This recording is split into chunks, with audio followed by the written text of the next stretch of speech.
The morning sun hit the pavement as Fenton trotted down the sidewalk, his ears twitching at the rhythm of the city. His nose caught a sharp, salty scent, fish and chips. The aroma pulled him forward. He bolted his paws, clicking rapidly against the concrete, closing the distance with every stride. He turned one corner, then another, his focus locked entirely on the trail. He did not notice the gap widening. He did not hear the familiar footsteps fall behind the rhythmic thrum of the morning commute. Fenton lunged around a final corner, expecting to see his owner waiting, but found only a wall of moving legs. He skidded to a halt. The air was thick with the scent of coffee and exhaust, but the one smell he needed was gone. He spun in a tight circle, his ears flattening. He stood frozen as a heavy boot narrowly missed his tail. The familiar world had dissolved into a blur of strangers. He drifted toward the docks, where the air tasted of brine and wet iron. Massive ships groaned against the pier, their hulls scraping the wood with a deep, rhythmic thud.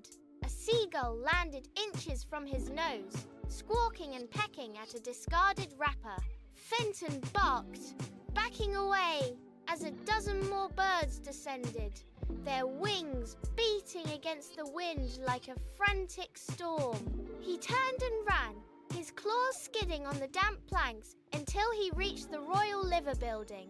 The structure towered above, its twin faces staring down like stone giants. He trotted to a man in a suit, nudging his leg with a cold nose. But the man checked his watch and hurried past without a glance. Fenton let out a low whine, his tail tucked tight. Then a sharp, rhythmic beat cut through the city noise. He followed the sound to a street corner where a guitarist played a fast-paced melody. Fenton's ears perked up. He began to circle, his front paws tapping in time with the strings. He spun in a tight loop, barking a sharp, happy rhythm. The music faded, but the energy remained, pulling him toward a massive concrete structure looming ahead. A low rhythmic hum grew into a roar that vibrated through the soles of his paws. Fenton followed the flow of the crowd, his nose twitching at the scent of hot meat pies and damp wool. Thousands of people surged forward, a sea of moving limbs and shouting voices. He wove between legs, his tail beginning to wag. The air grew thick with chants that echoed off the stadium walls, a thunderous sound that made his ears prick up. He barked back, his voice small against the wall of noise, but his spirit surged with the momentum of the mass. He jumped, trying to see over the shifting crowd, his claws clicking against the pavement. In a frantic, happy rhythm, the roar reached a deafening crescendo. He was no longer a lost dog, but a part of the pulse, his heart hammering. The sun dipped below the horizon, bleeding violet light across the brickwork.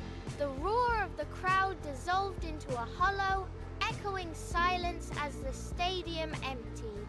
Fenton stood alone on the pavement, his tail drooping as the last of the excitement drained from his limbs.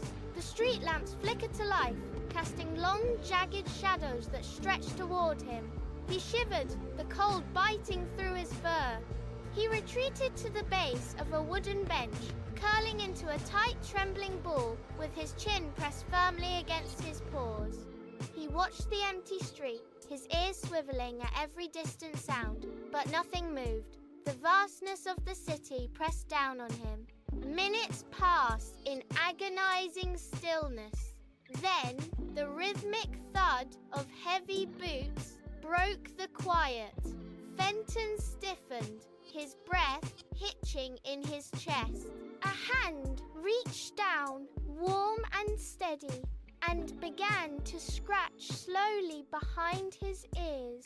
The stranger lifted his collar, turning the metal tag. A familiar tone cut through the evening air, sharp and unmistakable.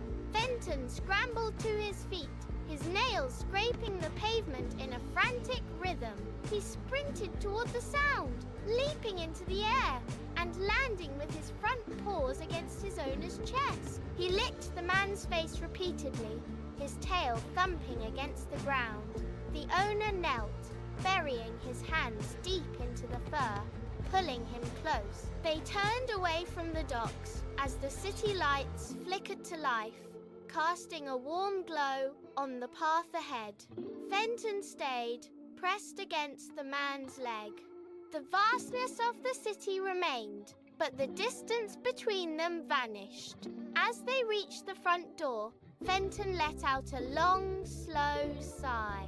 He settled onto the floor, his eyes closing. The city was a maze of stone and sound, but this space was the only place that mattered.